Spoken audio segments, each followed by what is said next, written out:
Pozdravljeni. Med gledanjem prispevka o McLarenu MP4/1 je nekdo izmed nas prišel na zelo zanimivo idejo, da se je malce ogledal tudi rezultate, ki jih je dosegel ta bolid, ter njegov naslednik McLaren MP4/2, ter opazil v sezoni 1985 zanimivo anomalijo. Namreč takrat je Niki Lauda na eni dirki nadomestil John Watson in vozil je bolid številko 1, čeprav John Watson nikoli ni bil svetovni prvak.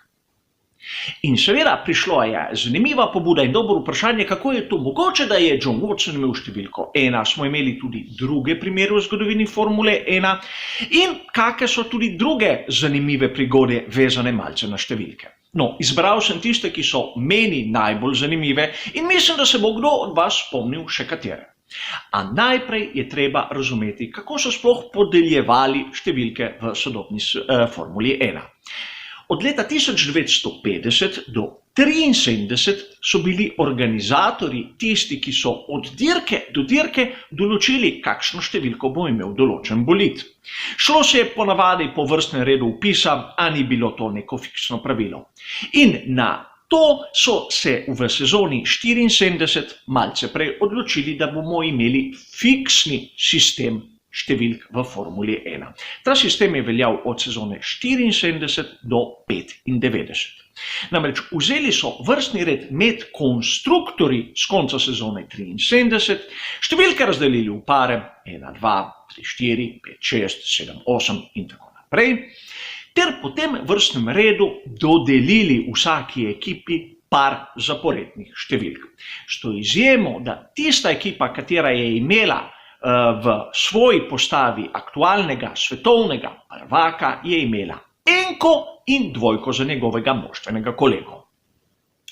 To pravilo je ostalo tudi naprej, namreč od sezone 95, to se pravi 96 in do leta 2013 so se vsako leto ponovno razdelili ti pari številk glede na mesto, ki so ga zasedli med konstruktorji.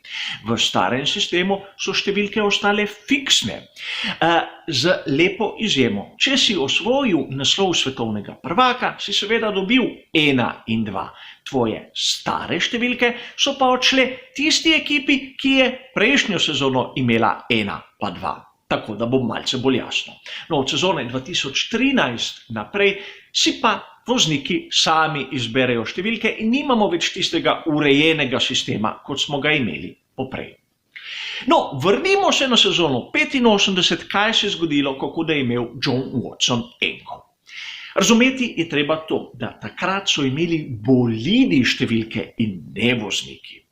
Na veliki nagradi Belgije 1985 je na prostem treningu Niki Lauda zletel iz proge. Zadev je ob zid in dobil močan udarec v zapestje, namreč zatreslo mu je volan.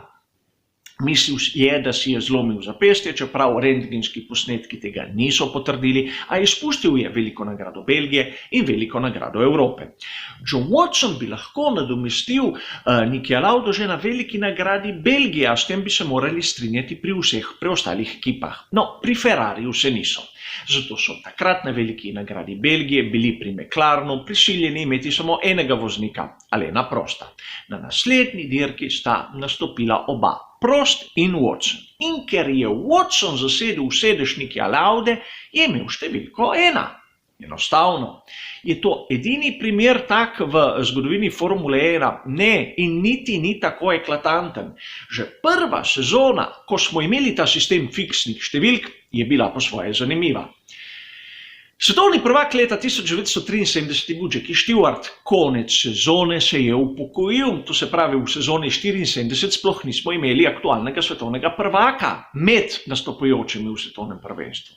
Zato so, ko so razdeljevali številke, prvič enko in dvojko namenili tistemu, ki je zmagal naslov svetovnega prvaka med konstruktorji. In to je bila ekipa Lotus, tako da je Ronnie Peterson kot vodilni voznik ekipe Lotus dobil enko, čeprav nikoli ni bil svetovni prvak.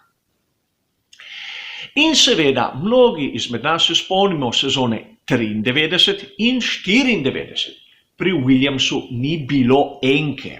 Namreč ničlo je imel Damon Hill. Tako Nigel Mansell kot Alain Prost se nista udeležila tistih sezon kot aktualna svetovna prvaka. In zgodilo se je to, da ne Prost ter niti Senna nista hotela imeti enko, kajti nista bila svetovna prvaka. Malce čudno bi bilo pa, da bi enko imel Damon Hill. Zato so njemu namenili ničlo.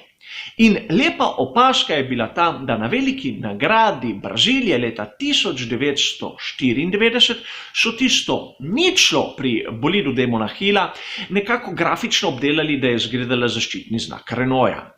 In seveda, če pogledamo, kakšna mora biti ničla in kakšna je bila, ni čudno, zakaj so Williamsu svetovali, naj naredi številko tako, kot je treba. Namreč številka je tisti glavni razpoznavni znak bolida. No, pojdimo z našimi prigodami o številkah Formule 1 malce naprej. Zanimivo je to, da številka 13 je bila izjemno redko uporabljena v zgodovini Formule 1. Znano je dejstvo, da si jo je izbral Pastor Maldonado in glede na njegov karakter kar primerna izbira. Predtem smo jo videli zelo poredkoma. Dvakrat. Leta 1963 na veliki nagradi Mehike so jo določili Mojzesu Solani. A leta 1976 se je Devina Galika hotela kvalificirati na veliko nagrado Velike Britanije z bolidom številko 13. Ni uspelo. In zanimivo je tudi to, da druga ženska, Lela Lombardi, leta 1974, prav tako na veliki nagradi Velike Britanije, se je skušala kvalificirati na dirko z bolidom, kateri je nosil številko 208. Najvišjo številko, kar smo jo kadarkoli videli v Formuli 1. Že to nam da vedeti, da ta fiksni sistem številke v Formuli 1 ni bil prav fiksen, je bil neko načelo, katerega so se držali, a obstajale so izjeme. Omenil sem številko 13. Številka 14, tista, ki naj bi bila v paru s 13-tico, je bila pogostokrat uporabljena za tiste ekipe samo z enim bolidom, ali ko so vpisali tretji bolid na določene dirke, kar je bilo takrat pogosto. No, zanimivo je pogledati še nekaj drugega. Namreč mnogokrat se pripisuje določeno številko iz tega starega sistema točno določenemu vozniku. A videli smo, da gre bolj za slučaj, gre bolj za legende, katere jih spletajo novinarji. Namreč poznamo tisto legendo o Nigelu Mansellu in njegovi številki 5, rdeči petici Red 5. In res, zaradi tega, ker številka 5 in 6 pod tistim kotom sta zgledala s prednje strani dokaj podobni, so se pri Williamsu odločili, da petico bojo pobarvali rdeče. In na televizijskih prenosih je Nigel Mansell postal znan potem, da je imel rdečo petico in prijelo se ga je to. Zanimivo je to, da ko je za tisti 2 sezoni odšel v Ferrari in seveda petice ni mogel vzeti seboj, je na bolidu Williamsa, katerega je imel Thierry Boutsen, bila petica bele barve. Ko se je Mansell vrnil, je ta postala zopet rdeča. A petica ni vezana samo na Nigela Mansella. Nelson Piquet je številko 5 osvojil naslov svetovnega prvaka 81. in 83. In kot zanimivost v Williamsu, takrat je bil v Brabamu, v Williamsu je leta 87 osvojil naslov svetovnega prvaka številko 6. To se pravi, imel je obe številki v kompletu. In tudi ne smemo pozabiti, da naprimer Mario Andretti je svoj edini naslov svetovnega prvaka dosegel številko 5. Torej, petica ni samo vezana na Nigela Mansella, nekateri se tega spomnijo, drugi drugih zgodb ne pripovedujejo in danes jo ima kot osebni izbor Sebastian Vettel, kar ni nič narobe. A zavedati se moramo nekega dejstva. Namreč poznana je zgodba, da danes številko, ki jo je imel Jules Bianchi, ne sme izbrati več nihče, kar je po mojem mnenju velika napaka. In tu nočem biti nespoštljiv do Julesa Bianchija.